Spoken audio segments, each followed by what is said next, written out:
Imagina um país dividido por uma linha imaginária, vigiada por soldados, mas que não são as Coreias. Que tem praias cristalinas de dar inveja nas Maldivas, mas fica bem longe de lá. Tem mitologia grega, nasceu Afrodite, mas não é a Grécia. E onde o número de gatos já passou o de moradores faz tempo. Seja bem-vindo a Chipre, um dos lugares mais bonitos e mais confusos do planeta. Aqui, deuses antigos dividem espaço com disputas modernas, gregos de um lado, turcos do outro, e a ONU tentando segurar o meio-campo há 50 anos. Hoje, no Belo Mundo, a gente vai atravessar essa ilha cheia de história, conflitos geopolíticos, flamingos, queijo grelhado e até um vinho que já era servido antes de Roma nascer. Número 1. Localização e dados geográficos. Chipre pode até parecer só um pontinho perdido ali no Mediterrâneo, mas é um daqueles pontinhos que muita gente grande sempre quis colocar a mão. A ilha fica bem no cruzamento entre Europa, Ásia e Oriente Médio. Se você olhar no mapa, ela está logo abaixo da Turquia, pertinho do Líbano e da Síria, com o Egito logo ali ao sul. Essa posição estratégica, no meio de tanta rota de comércio antiga, já dá uma boa pista de por que tanta gente brigou por esse pedaço de terra ao longo da história. Apesar de ser a terceira maior ilha do Mediterrâneo, atrás apenas da Sicília e da Sardenha, o território de Chipre não é lá tão gigantesco. São pouco mais de 9.000 quilômetros quadrados de área total, mas o tamanho engana, porque em Chipre cabe de tudo.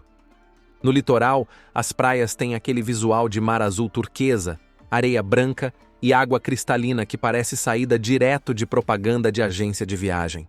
Só que basta subir um pouco para o interior que o cenário muda completamente.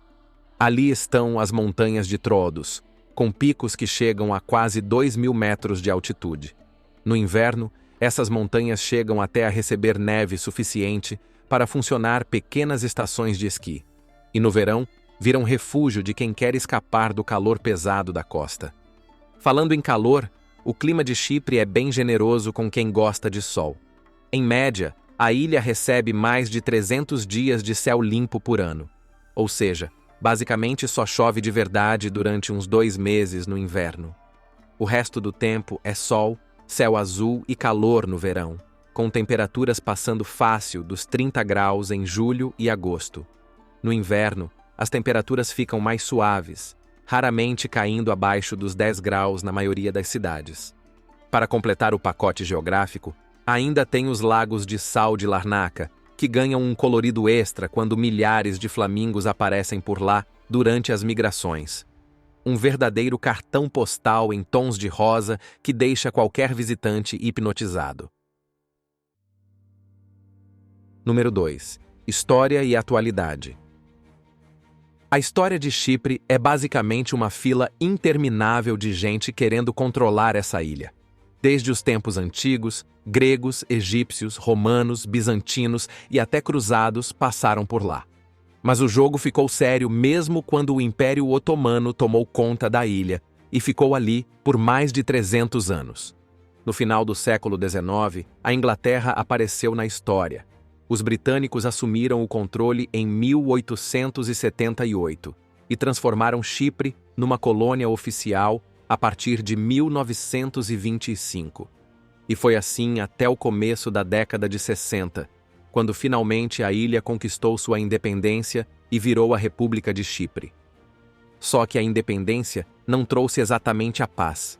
Desde o começo, já existia um conflito entre duas comunidades que dividiam a ilha. A maioria grega, que sonhava em unir Chipre com a Grécia, e a minoria turca, que queria manter sua autonomia. Esse cabo de guerra político logo começou a esquentar. Em 1974, o caldo entornou de vez. Um grupo de nacionalistas gregos, com apoio da ditadura militar que governava a Grécia na época, deu um golpe de Estado na ilha e tentou forçar a união com a Grécia. A Turquia não gostou nada da ideia e respondeu com uma invasão militar pelo norte de Chipre, numa operação que ficou conhecida como Operação Átila. Em poucos dias, tropas turcas ocuparam cerca de 1/3 do território ao norte. Foi aí que a ilha se partiu na prática. milhares de gregos foram expulsos do norte e milhares de turcos deixaram o sul. E no meio disso tudo, a capital Nicósia foi cortada ao meio, criando o único caso no mundo de uma capital dividida entre dois governos até hoje. Desde então, existe uma linha invisível que corta Chipre de ponta a ponta, oficialmente chamada de Linha Verde, mas que na prática funciona como uma zona tampão controlada por tropas da ONU desde 1964. Em alguns pontos da capital, ela é visível com cercas, guaritas e arames. No restante da ilha, a divisão é mais administrativa, mas segue sendo uma fronteira real no cotidiano dos moradores. Hoje, o Sul é a República de Chipre, reconhecida internacionalmente e membro da União Europeia. O Norte virou a República Turca do Chipre do Norte, reconhecida apenas pela Turquia. E o impasse continua, com negociações que andam e travam há décadas. 5 décadas depois da invasão, a ilha continua inteira no mapa, mas dividida na prática por essa linha imaginária que separa 2 povos, 2 bandeiras e 2 governos. E já que a gente está falando de história, não dá para pular um dos capítulos mais famosos e, vamos ser sinceros, mais bonitos dessa ilha. Porque antes de toda essa confusão política, antes mesmo dos romanos, dos otomanos e dos britânicos, Chipre já era conhecido como o berço de Afrodite. Número 3. A lenda de Afrodite. Segundo a mitologia grega, foi aqui que a deusa do amor, da beleza e da fertilidade nasceu. Mas para entender essa história, a gente precisa dar uma volta lá no comecinho da mitologia grega. Bem antes dos deuses do Olimpo, como Zeus, Poseidon e Hera, existiam os chamados deuses primordiais. Entre eles estavam Urano, que era o deus do céu, e Gaia, que representava a terra. Eles foram os primeiros grandes pais do universo. Só que nem tudo era paz e amor nessa família divina. Urano acabou sendo destronado pelo próprio filho, Cronos, numa daquelas disputas familiares bem típicas da mitologia grega. Cronos atacou o pai e jogou partes do corpo dele no mar. Foi aí que nasceu Afrodite. Diz a lenda que, do encontro da espuma do mar com os restos de Urano, surgiu a deusa, e as ondas a levaram até a costa de Chipre, mais especificamente para uma formação rochosa, que hoje é conhecida como Rocha de Afrodite, ou Petra Tou Romiou. O local existe até hoje e é um dos pontos turísticos mais visitados da ilha. Muita gente, inclusive, ainda acredita que dar uma volta nadando em torno da rocha traz sorte no amor e juventude. Se funciona ou não, cada um decide, mas que o cenário é digno de um cartão postal, isso ninguém discute. Número 4. População, idiomas e religiões. Agora que a gente já entendeu toda essa confusão histórica e mística de Chipre, chegou a hora de olhar para quem realmente vive lá hoje. E aqui, como tudo nesse país, a divisão também marca presença. A população de Chipre gira em torno de pouco mais de 1 milhão de pessoas. Desse total, a grande maioria, cerca de 80%, é formada pelos cipriotas gregos, que vivem principalmente na parte sul da ilha. Já no norte, onde fica a República Turca do Chipre do Norte, vivem os cipriotas turcos, que representam aproximadamente 20% da população total. Além desses 2 grupos principais, ainda existem pequenas comunidades armênias, maronitas e latinas espalhadas pela ilha. Um retrato da quantidade de povos que já passaram por ali ao longo dos séculos. Quando a gente olha para os idiomas, a coisa acompanha essa divisão. No sul, o grego é a língua oficial e predominante. No norte, é o turco que manda. Mas o interessante é que, graças ao passado como colônia britânica, o inglês ainda é bem falado em boa parte da ilha, principalmente nos centros urbanos e no comércio. Quem visita costuma se virar bem por lá nesse sentido. Na questão religiosa, a divisão também segue o mesmo desenho. A maioria dos cipriotas gregos segue o cristianismo ortodoxo, mais especificamente a Igreja Ortodoxa de Chipre. Já no norte, entre os cipriotas turcos, A maioria segue o islamismo na vertente sunita. Mas, vale dizer, Chipre, no geral, é um país laico, e entre as novas gerações, a prática religiosa no dia a dia já não tem o mesmo peso de antigamente. Outro ponto curioso é que, apesar dessa divisão bem marcada, as duas comunidades compartilham muita coisa típica da cultura mediterrânea. A valorização da família, o hábito de reunir todo mundo em torno da mesa, o clima caloroso na hora de receber visitas. Tudo isso é muito forte tanto no sul quanto no norte. Ou seja, mesmo com muros invisíveis e bandeiras diferentes, o jeito de viver dos cipriotas tem muita coisa em comum. Número 5. Tradições e costumes. Se tem uma coisa que une gregos e turcos em Chipre, mesmo com todas as divisões, é o jeito de viver. Aqui, o ritmo é aquele típico mediterrâneo, mais calmo, com muita conversa, muita festa e uma boa dose de tempo para aproveitar a vida. Em boa parte da ilha, a famosa siesta ainda é sagrada. Entre o começo da tarde e o meio da tarde, o comércio fecha, as ruas esvaziam e o pessoal vai para casa descansar. Ninguém tem pressa. Se o mundo lá fora está correndo, em Chipre o relógio anda no próprio ritmo. Outro detalhe curioso: tanto no norte quanto no sul, o povo fala alto. Mas não se engane achando que é briga. É só o jeito animado e expansivo de conversar, principalmente quando o assunto rende e o grupo vai crescendo. Os fins de semana são sagrados para a família. Domingo é dia de almoço longo, daqueles que começam no meio-dia e só acabam no meio da tarde. Várias gerações sentadas na mesma mesa, pratos passando de mão em mão e muita conversa jogada fora. Agora, se tem uma tradição que mostra bem como os cipriotas gostam de comemorar, são os casamentos. Em ambas as comunidades, tanto na grega quanto na turca, casamento é praticamente um evento nacional. São cerimônias cheias de símbolos e rituais que atravessaram séculos. Na comunidade grega, o casamento ortodoxo inclui a troca de coroas de flores pelos noivos, um passeio em círculo ao redor do altar e o compartilhamento do vinho no mesmo cálice. Antes da cerimônia, ainda tem o crevate, um ritual onde parentes jogam arroz, pétalas de rosa e moedas sobre a cama do casal, desejando prosperidade e fertilidade. Na comunidade turca, o casamento islâmico é seguido por festas enormes, com muita música, danças tradicionais e convidados que, às vezes, ficam celebrando até o dia amanhecer. Uma tradição que as duas comunidades compartilham é a famosa dança do dinheiro. Durante a festa, enquanto os noivos dançam, os convidados vão pregando notas de dinheiro nas roupas deles, como forma de presente e de bênção para o novo casal. E tem um detalhe bonito que mostra como, apesar de tantas diferenças, algumas coisas ainda são parecidas.